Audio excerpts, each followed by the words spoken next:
Listos para una edición de Palabra Viva a esta hora de la mañana. Nuestro amigo profesor Magdiel Narváez. Sí, sí. Buenos días. ¿Cómo está Magdiel? Buenos días. Buenos días. Buen día. Buenos días. Buenos días. Buen día, Qué buen día. lindo. Feliz Semana Santa. Amén. En el Yes. nombre del Señor. Aquí estamos. Una semana que tradicionalmente representa mucho para el pueblo puertorriqueño. Sí. Quiera la gente protestar, quiera la gente estar en contra de lo que representa para el corazón de este país. Es una semana que representa mucho. Quizá hay mucha gente que no haga ruido con la celebración, pero eso no quiere decir que no la esté celebrando. Ok. Y este año más, porque el año pasado no podíamos reunirnos. Cierto. Entonces ha sido una oportunidad para que los hermanos que pueden vuelvan a los santuarios, se congreguen, confraternicen, disfruten, compartan. Pero más allá de eso, hacemos también una invitación para que hagan lo propio en sus reuniones familiares, en sus casas. Hagan sus altares familiares. Se reúnan a la mesa, como era que se hacía antes. Y hablen, compartan. Hagan un alto, hermanos puertorriqueños. Hagan un alto en los quehaceres, en los afanes de la vida. Y los que puedan, traten de la forma en que sea posible de dar un espacio y un momento de agradecimiento al Señor por lo que Él hizo hace 2000 años atrás en una cruz del Calvario para vencerla y dejar luego una tumba vacía. La religión cristiana tiene un corazón que se llama el Evangelio. Ese corazón no existe en ninguna otra religión, porque el Evangelio plantea que hay unas buenas noticias para el ser humano.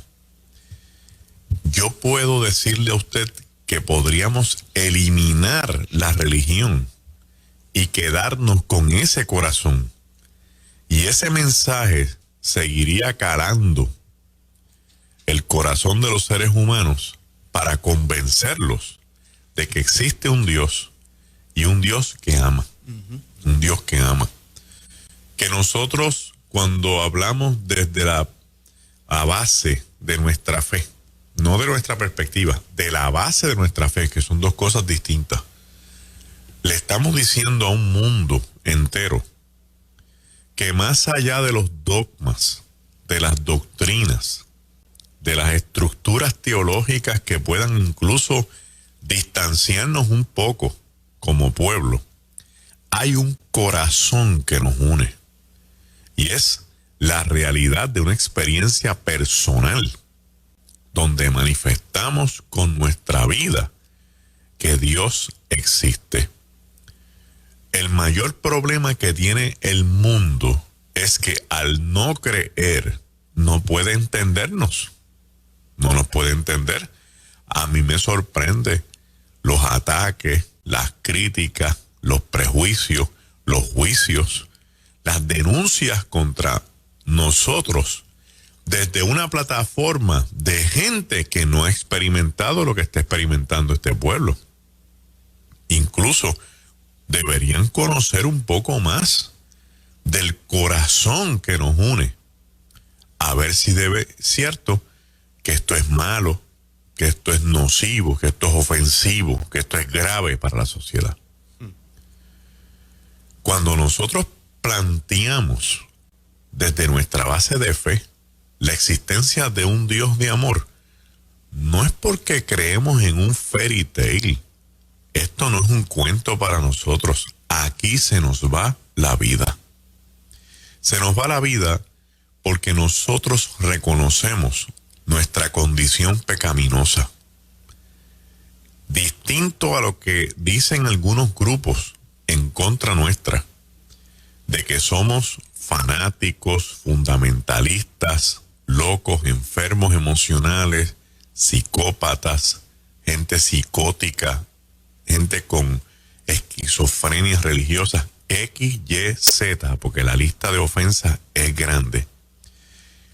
En nuestra plataforma de predicación, lo que hay es una realidad. Somos pecadores.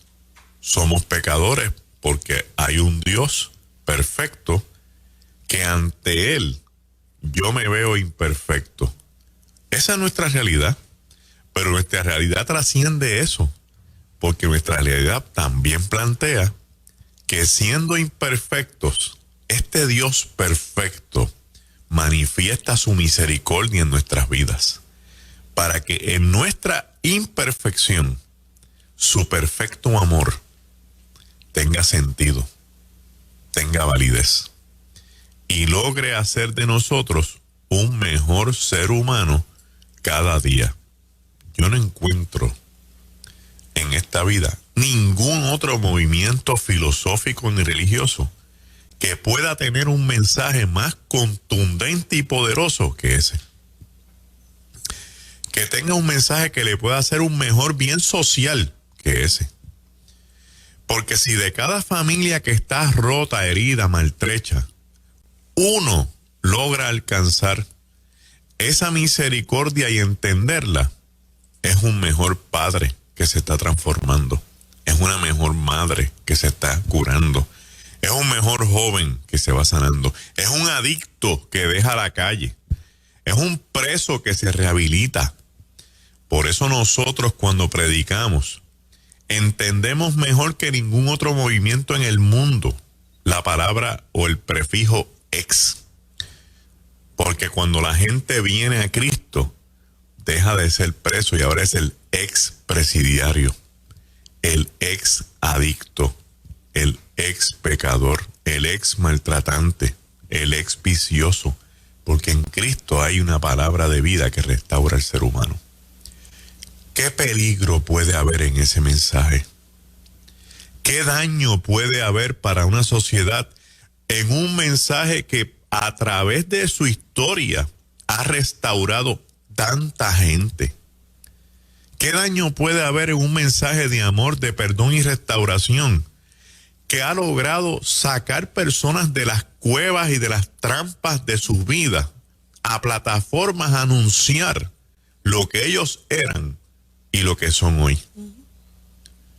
Yo no encuentro ningún partido político que haya tenido ese poder, ni ninguna organización cívica, social, ni de ningún otro movimiento religioso que haya tenido esa capacidad de hacer que un ser humano, estando en sus peores momentos de vida, haya encontrado la luz de Cristo y haya salido de las tinieblas a su luz admirable. Que podamos tener ejemplos que no sean los mejores, no somos perfectos. Que hay gente que todavía están en unas transiciones, van camino a un mejoramiento, pero por lo menos tenemos esperanza. Y tenemos la capacidad de que cuando el amor de Cristo toca nuestros corazones, podemos ser honestos y decirle a la gente que le hemos hecho daño que nos perdonen. Y podemos tener la capacidad de restaurar relaciones que están destruidas. A veces nos denuncian diciendo, pero ¿qué habla esta gente? Si dentro de esta gente hay gente también que se han divorciado. No cuenta el número de nuestros divorcios. Cuenta el número de los matrimonios que se han restaurado. Cuenta el número de las familias que hemos salvado. Cuenta el número de los niños que han sido rescatados a través del Evangelio de Jesucristo. Yo no veo organizaciones con tanto poder económico decir, vamos a levantar un hospicio para ancianos que estén desamparados. Yo no he visto organizaciones que están tronando tanto con nosotros decir, vamos a levantar un centro de rehabilitación de adictos a drogas, vamos a levantar un centro para mujeres maltratadas, vamos a levantar un centro para niños huérfanos, vamos a buscar la forma de acomodar los niños de este país en hogares para que tengan la oportunidad de que no tuvieron padres, tengan padre y madre. ¿No he visto eso? Pero el que está haciendo algo a través de los años tiene un mensaje nocivo, tiene un mensaje agresivo, y a ese hay que denunciarlo y hay que silenciarlo. Yo realmente no entiendo. Desde que yo tengo uso de razón, los cristianos hemos sido los más que hemos visitado las cárceles. Yes. Desde que yo tengo uso de razón, los cristianos hemos sido los más que hemos contribuido con este país a la rehabilitación de la adicción a drogas, a grupos de apoyos, centros de consejería para ayudar a la gente. Y lo hacemos no para que la gente sepa que lo estamos haciendo, porque a duras penas mucha gente desconoce todo esto. La realidad es que lo hacemos porque es parte de nuestra razón de ser en esta tierra, un reino que proclame la diferencia en el nombre de Cristo Jesús, Señor nuestro. Me parece apropiado que la gente que nos esté escuchando sepa que cuando a uno lo atacan es porque uno está bien. Porque si uno está mal, ni nos miran. Cuando tú estás haciendo lo bueno, cuando tú estás haciendo la diferencia, cuando de verdad tú eres algo importante en la realidad social que te ha tocado vivir, te van a atacar.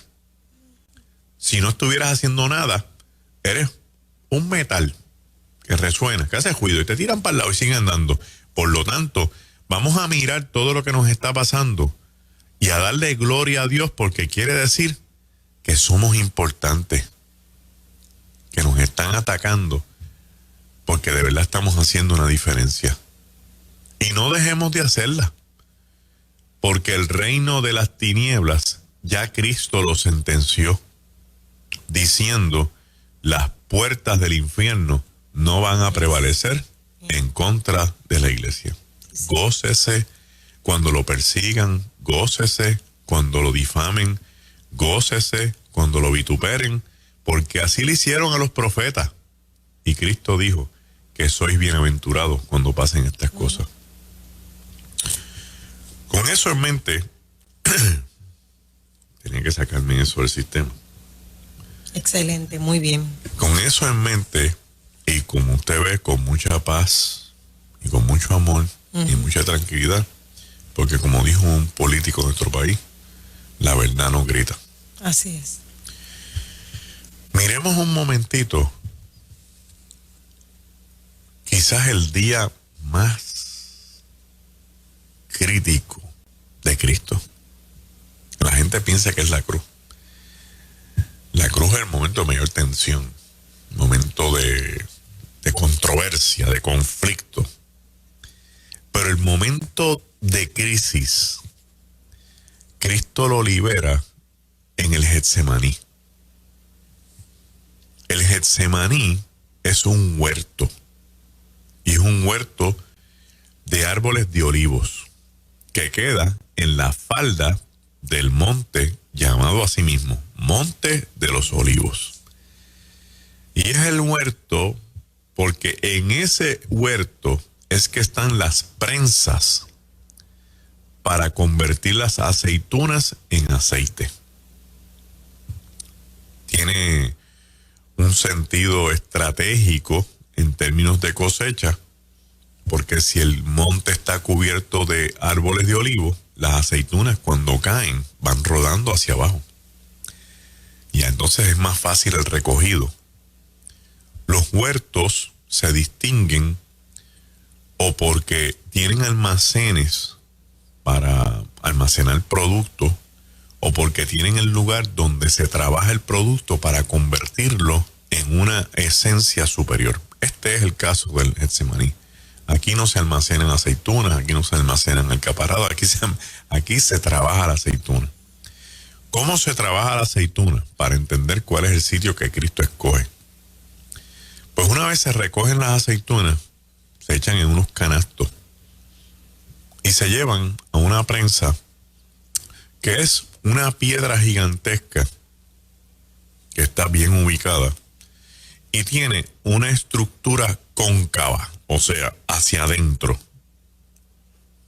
Esa estructura tiene en el mismo medio un orificio donde va un mástil de madera, un pequeño palo, una pequeña parte de un pedazo de madera en forma vertical, y a ese palo se le amarra otro que se llama transversal, porque sale de ahí hacia afuera. Y ese palo va desde el vertical hacia el lomo de un burrito. ¿De verdad? Sí. Sí. Entonces el burrito, ese palo lo que hace es que empuja una piedra que está dentro de la base cóncava. Entonces va dando vuelta. El burrito va empujando el palo empuja la piedra y la piedra va rotando por todo el orificio. Entonces ahí se echan las aceitunas. Se le da al burrito para que se mueva, el burrito se va moviendo y va aplastando toda la piedra gigantesca, va aplastando todas las aceitunas y se va recogiendo el aceite por un orificio que tiene una salida abajo, y entonces ahí se van poniendo las vasijas para recoger el aceite. Qué bien. Los burritos no caminan en forma circular. Si el burrito se está dando cuenta que está dando vuelta y no va a llegar a ningún sitio, se sienta y no hay quien lo mueva. Entonces le ponen unas bridas, ¿verdad? Para que no vea hacia dónde está caminando y piense que va caminando para el frente.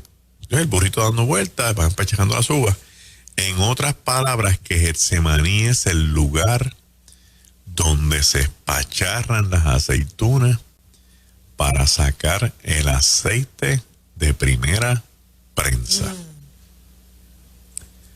Jesús está en ese huerto porque va a vivir una experiencia que lo va a espacharrar, lo va a aplastar, pero de igual forma va a sacar de él lo mejor.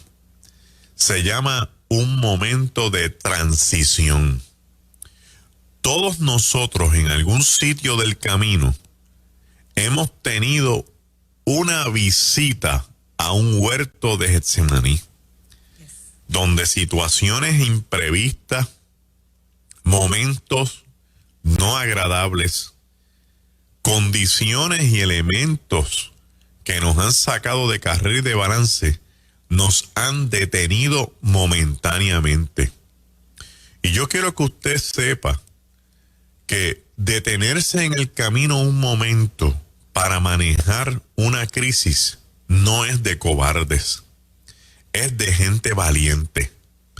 Se requiere valor para enfrentarse a las situaciones de la vida, pero con la actitud correcta de que tenemos la capacidad en Cristo de vencer y seguir adelante.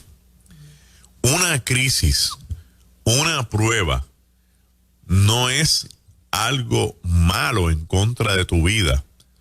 La vida está llena de momentos de crisis. La vida está llena de momentos de luchas, de momentos difíciles, de situaciones caóticas.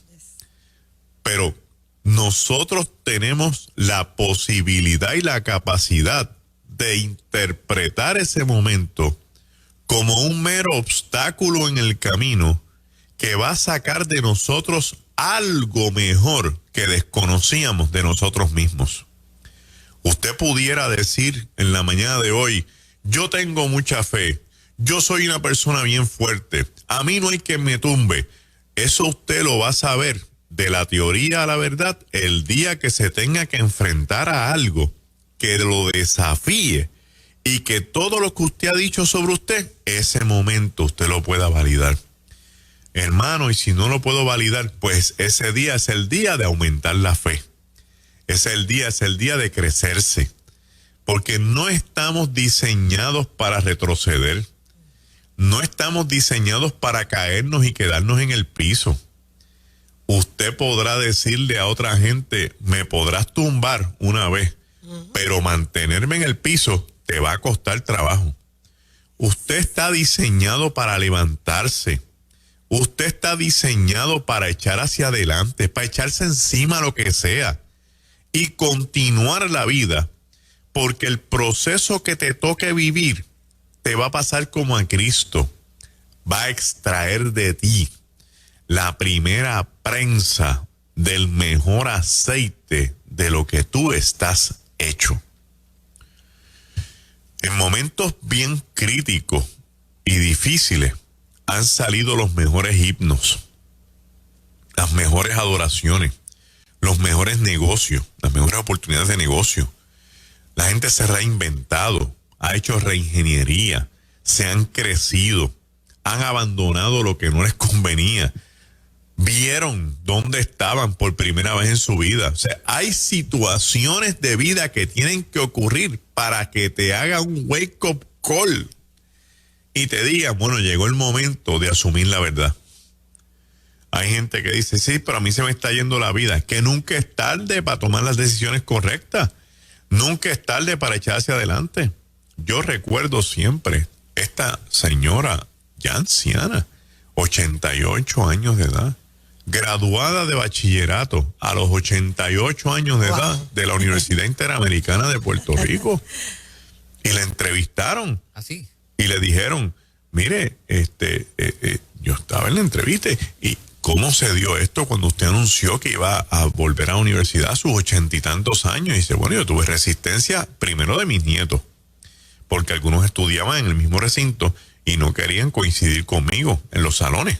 Wow. Porque decía, pero abuela, tú estás en un salón. Entonces me dice, mire esa vieja. Dice, esa vieja es mi abuela. Abuela, por favor. Abuela, por favor, considera esto. Y mi hija, que me salió al paso y me dijo, una hija que me salió al paso y le dijo, mami, pero ¿por qué tú tomas esa decisión a esta altura de tu vida? Y ella le contestó que para cuándo lo iba a dejar. Eso. Ahí. ¿Para cuándo lo vas a dejar? Con esto en mente, quiero que sepas que Jesucristo tuvo que ir a Getsemaní porque no podía atrasar la cita. Es la misma contestación de la señora. ¿Para cuándo lo iba a dejar? Él sabía exactamente todo lo que iba a acontecer. Ella lo había dicho. Todo lo que le iban a hacer, cada detalle. Por lo menos en términos de lo que iba a sufrir. Ajá. Quizás no en los detalles exactos, pero sí lo tenían consciente porque él le dijo a los discípulos, vamos a Jerusalén para que se cumplan todas las profecías que hay sobre mí. Y entonces los discípulos se alegraron hasta que él les dijo, porque yo caeré en manos pecadoras y gentiles, que es el caso de Poncio Pilato, y allí me van a golpear y me van a estropear y me van a hacer daño y me van a crucificar.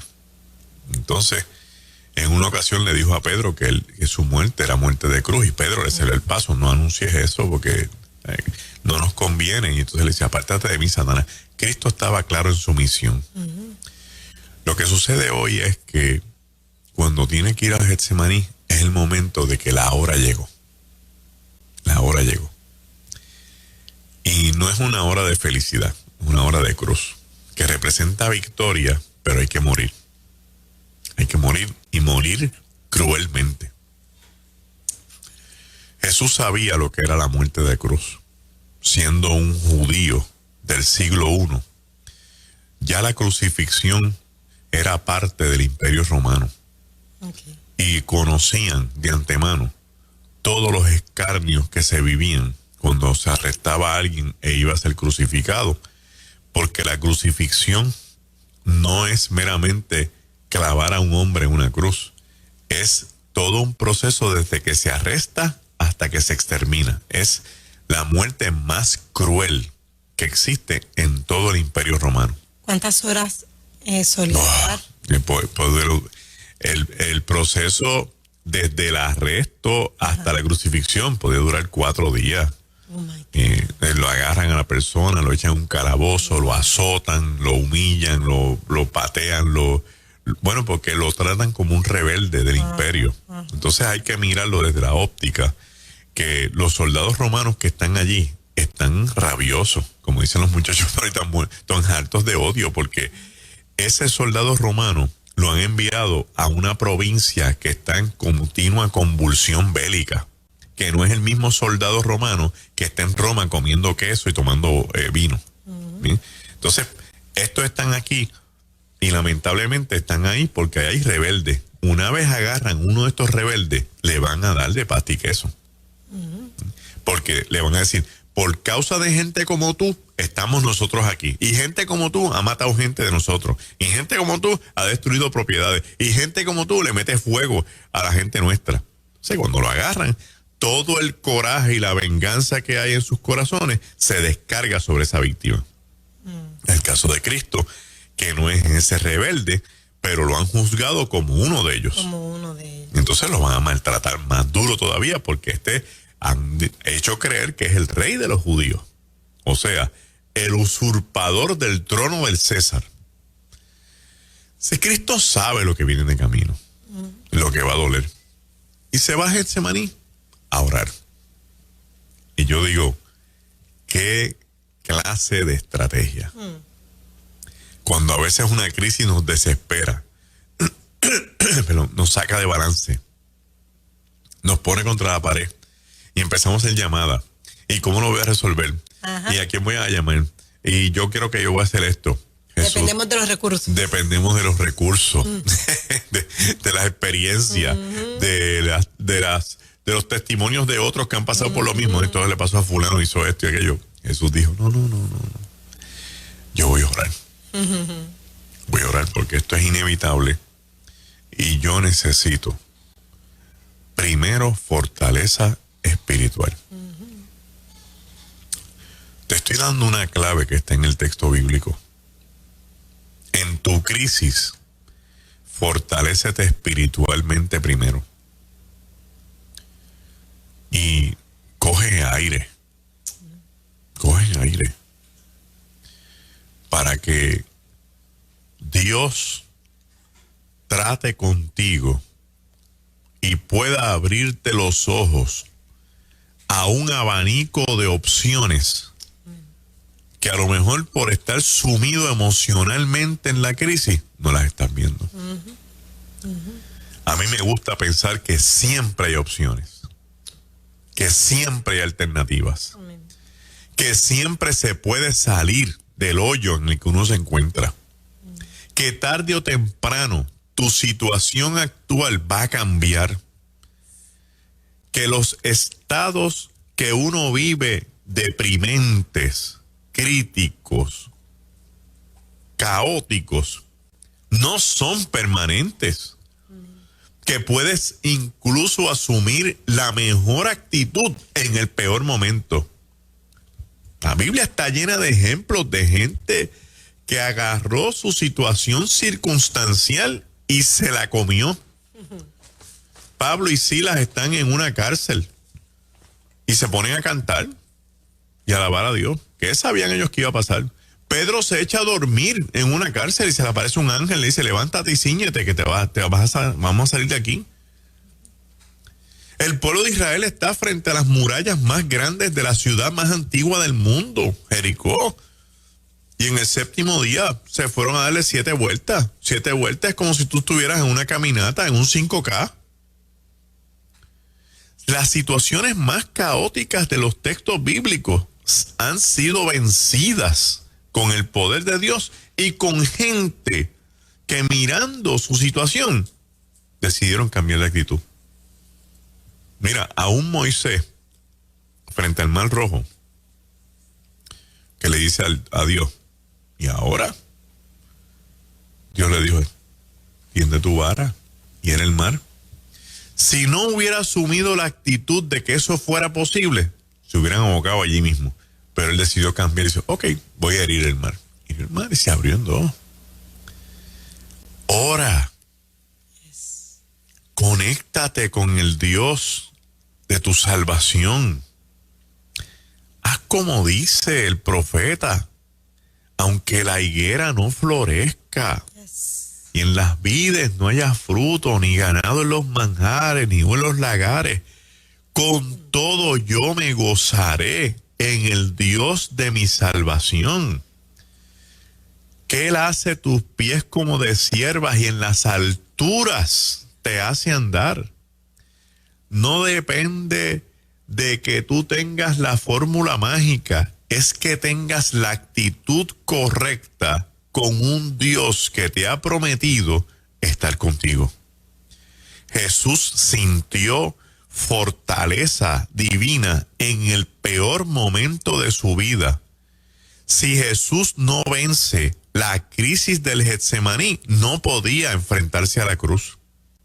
Era ese momento previo. ¿Y por qué ese momento previo?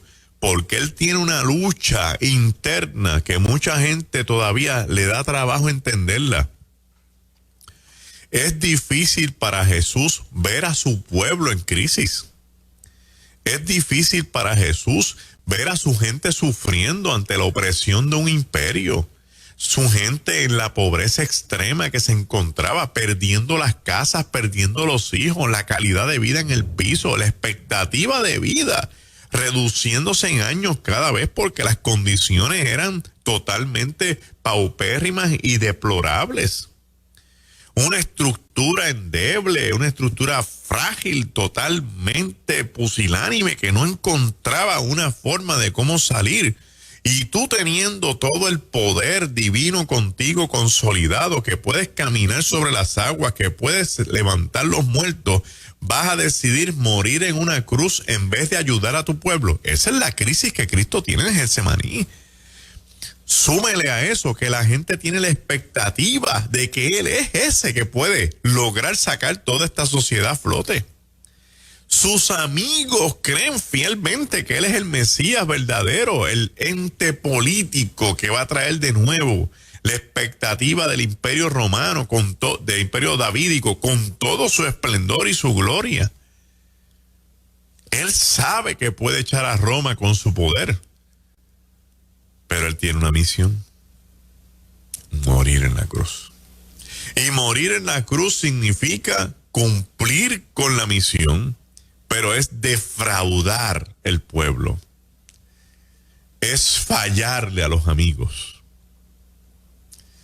Es dejar las cosas como están en un mundo material para vencer primero un mundo espiritual. Y hay que tomar una decisión. Y hay decisiones y hay decisiones. A veces yo pienso que todavía no tenemos la conciencia correcta de pensar que la vida se trata de un continuo fluir de toma de decisiones. Desde que usted abre los ojos por la mañana Así es. y decide si se levanta o no se levanta. Si la ropa que escogió para ponerse es la que se va a poner o no se la va a poner. Si va a ser primero esto o lo otro. Si va a desayunar aquí o va a desayunar allá. Es todo un constante decidir. Pero cuando llega una crisis, estamos hablando de otro tipo de decisiones. Yo creo que una de las cosas que más alentó a Cristo era saber que el ser humano iba a tener esperanza de vida eterna. Y Él se iba a establecer un hito histórico, espiritual por siempre.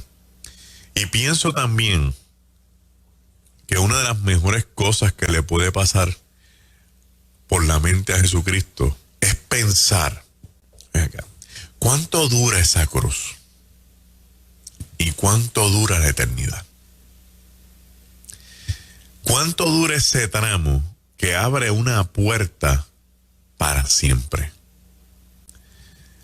Yo tengo una historia con relación a ese ejemplo y siempre la uso y hoy no va a ser la excepción.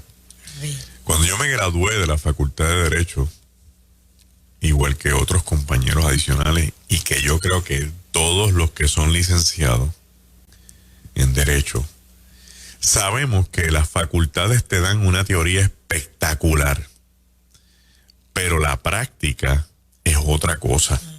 Y cuando tú vas al tribunal, allí es que es de verdad. Si lo que tú aprendiste lo puedes manejar en un tribunal que ya tiene una cultura de cómo manejan las cosas. Y la primera vez que yo pisé un tribunal fue en una clínica, en un caso de oficio, y yo tenía la lectura de acusación, la regla 51, de procedimiento criminal. Y se supone que al finalizar la lectura de acusación, tú des por enterado al tribunal que estás consciente de la acusación, que la has leído. Si tienes una objeción, la objetas ahí. Si no tienes objeción, la aceptas. Y al final tienes que hacer una expresión sobre esa acusación con relación a tu cliente. Y tienes que decir si tu cliente se va a declarar culpable o va a insistir en que él es no culpable. Y cuando la juez me preguntó, licenciado, ¿tiene alguna expresión con respecto a la acusación de acuerdo con su cliente? Y yo dije, inocente. Y ella se rió y me dijo, usted es nuevo, ¿verdad? ¿Usted está en la práctica? Sí, estoy en la práctica mía. Ok, pues no se preocupe, licenciado. Usted lo que quiso decir fue no culpable. Y yo como que me sentí que el mundo se abría en un agujero. Yo me iba, la sala estaba llena, yo escuchaba las risas. Wow. De abogados de experiencia, de policías y todo demás. Y la distancia entre el podio y la puerta de salida de la sala serían como mucho, no sé, como unos 20 pies de distancia. Pero para mí, cuando yo di la puerta y pedí permiso para retirarme y me viré, era la distancia eterno de Plaza Las Américas de un lado a otro. Yo lo vi eterno, los pasos pesados, las miradas. Era algo tan intenso. Wow. Y llegué al carro y yo dije, yo no vuelvo a hacer esto en mi vida. Y empecé a protestar y qué sé yo, cuántas otras cosas, hasta que me miré en el retrovisor y dije, Magdiel Narváez Negrón. Momento. ¿Cuánto duró eso allí? Realmente eso duró como 3 minutos. Pues eso es lo que tú vas a hacer. Te vas a meter en la mente que voy a pasar este proceso, pero que en 10 minutos yo voy a estar en mi carro otra vez. Y empecé a usar esa técnica para todo lo que me daba trabajo, incluyendo las visitas al dentista. Se voy a ir al dentista, ya el dentista es mi pana, ya hemos sido hermanos toda la vida, by the way, mi amigo Albert Díaz. Pero cuando tenía terror a los ruidos y en cosas, yo decía, no, ¿cuánto va a durar esto? 20 minutos. En 20 minutos ya yo me estoy viendo en el carro de nuevo. Yo pienso que Cristo se vio en la cruz desde el Getsemaní. Y al mirarse en la cruz dijo, ¿cuánto dura eso? Un día, perfecto. Al tercer día yo estoy saliendo de una tumba y la voy a dejar vacía. Wow. El proceso de ver las cosas difíciles dentro de un presupuesto de tiempo que tú puedes caminar con tu fuerza, con tu actitud, con tu experiencia y sobre todo con la fortaleza de un Dios que te ama, te va a llevar a una victoria segura, porque vas a pasar la cruz que te toca vivir, pero vas a ver la tumba vacía al otro lado. Cristo nos está enseñando que Getsemaní va a sacar lo mejor de ti, pero lo mejor de ti no es que te va a eliminar lo que tienes que caminar, no es que el panorama se te va a cambiar de un panorama de Vietnam a un panorama de Disney World, es un panorama de crisis, pero que va a tener la fuerza parte tuya y la fortaleza del Señor sobre ti, para que tú lo camines y lo venzas. ¿Qué produce eso al final? ¿Por qué tengo que vivir malas experiencias? ¿Por qué tengo que enfrentarme a pruebas y tribulaciones? ¿Por qué tengo que caminar momentos tan críticos? Primero, porque eso es parte de la vida. No hay manera que tú vivas si eso no existe. Así es. Y segundo, que si los atraviesas, los caminas y los vences, vas a tener un testimonio que contar. Y no es lo mismo decir, a mí me ha ido bien todo el tiempo. A alguien que diga, bueno, a mí me ha ido bien. De vez en cuando me han pasado cosas, pero aquí estoy, de pie, otra vez, para empezar de nuevo, una nueva caminata que me convierta en un mejor ser humano. Gloria a Dios por Cristo en Getsemaní, que al vencer la lucha de su ego, eventualmente pudo vencer la lucha de la cruz, dejarla vacía y salir de la tumba para una vida eterna. Que Dios les bendiga en esta mañana. Escribí una frase aquí que la voy a utilizar con tu permiso para desarrollar algo que me dejó impactada. Lo dijiste al principio, me podrás tumbar, pero mantenerme en el piso se te va a hacer bien difícil. ¡Wow! Se la leí por ahí en un sitio. Pero sí. ¿La leíste por ahí? Sí. ¡Wow! Decía, me puedes tumbar de un golpe, pero para mantenerme en el piso va a pasar trabajo. ¡Wow! Poderoso, de verdad que Así sí. así es. Uno rápido piensa en los boxeadores, ¿verdad? Y demás. ¿Cuántas veces tumbaban a Tito y tú se levantaba y tumbaba al otro, pero permanentemente? Ajá. Más bien es importante Poderoso. uno como que, o sea, reconocer la realidad, por dura que sea, Sí. sin sumergirse en ella. Claro. Sí, ¿verdad? porque O sea, si Dios va a hacer una obra en ti, la va a hacer desde tu realidad. o sea, lo que viene es duro, lo que estoy viviendo es duro, pero Pero voy para adelante. vamos para Voy adelante. para adelante. Porque si tú miras tu realidad, tú puedes hacer un plan para enfrentarte. Si la quieres esquipear, va a ser duro porque es que tú no sabes dónde estás parado y tampoco vas a saber para dónde vas. Exacto. Yo siempre digo que hay que entrar primero en la solución antes que el problema. Nosotros entramos en el problema y dejamos la solución a un lado, la invalidamos. Sí. Entra en la solución primero, enfócate en la solución primero y el proceso del problema lo tienes que pasar, no hay opción, lo tienes que Sí. pasar. El cuento de las dos personas que tienen 5 limones. Ajá. Hay uno que dice, mira para allá, 5 limones, ¿qué voy a hacer yo con eso? Y el otro dijo, wow, 5 limones, vamos a vender 2 limonadas. Ajá. ¿Entiendes? Sí. Exacto. Aceptar tu realidad, no protestándola, te da la oportunidad de ver una alternativa. Entonces, Claro. mira la solución. Esto es lo que hay. Pues con esto es que vamos a echar para adelante. Exactamente. Pero si empiezas a negar la realidad, difícilmente salgas de ella. Wow. Qué Poderoso. Y la vida es un cúmulo de experiencias positivas y negativas. Correcto. No es solamente las experiencias positivas. Y de esa suma hay crecimiento. Yes. Esa reflexión del maestro, o sea, en esa dirección, ¿no? O sea, cuando regrese en 3 días, todo habrá cambiado. Exactamente. Qué lindo. Wow. Exactamente. Y la desilusión de los amigos se va a convertir en esperanza.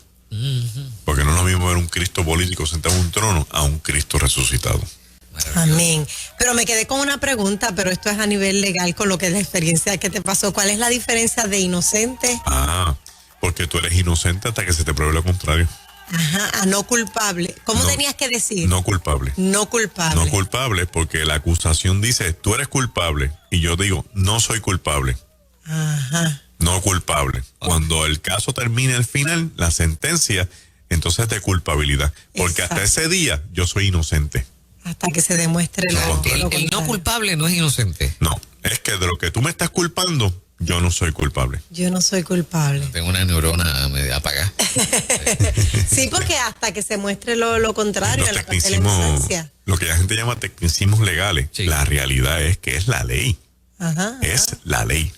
Por ejemplo, en Puerto Rico nadie va preso por deuda. Y la gente dice, no, ¿y la pensión? Si usted no paga la pensión, eso no es una deuda por la que usted va preso. Usted va preso porque la corte le dio una orden para que usted pague la pensión. Y no Al cumplió. usted no pagarla, usted no está cumpliendo con la orden de la pensión, que es un desacato al tribunal. Ok, mira eso. Sí, es como dicen, murió de tal cosa y uno no muere de eso, uno muere de las secuelas que trae esa Exactamente. enfermedad. Wow. Bueno, Que mucho Magdiel. hemos aprendido hoy ya. Sí, tremendo. MagdielNarváez.net. .net y el galileo.org o esta noche, mañana por la noche estaré en la Iglesia de Discípulos de Cristo de Vega Alta, domingo, viernes en la mañana a las 9 y domingo a las 9, a las 11 el viernes, también en la Discípulos de Cristo de Vega Alta, en el Sendero de la Cruz, viernes santo a las 6 de la tarde, domingo a las 6 de la tarde, tienen que llamar para hacer su cita y que le den su espacio. Qué bien, excelente. Gracias, Magdiel, buen día. A ustedes.